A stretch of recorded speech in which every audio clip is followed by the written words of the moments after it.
Hello guys, I'm Felipe and I'm here today to show you how to get a laser survey with the Jupiter receiver. Okay, so first you need to use this function. After enter that, we need to enable the laser using this button on the right side. The next step is to tilt the receiver a little to get the signal a little bit stronger.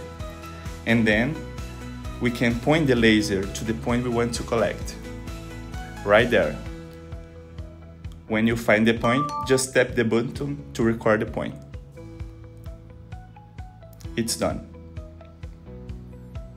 Now we will use the visual camera option to make it even easier.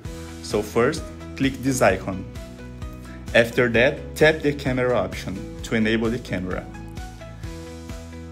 After turn it on, you will have also the option to zoom in or zoom out. Now we can go for the point, aim for it, and just collect it. Tap this button to collect the point. Got it.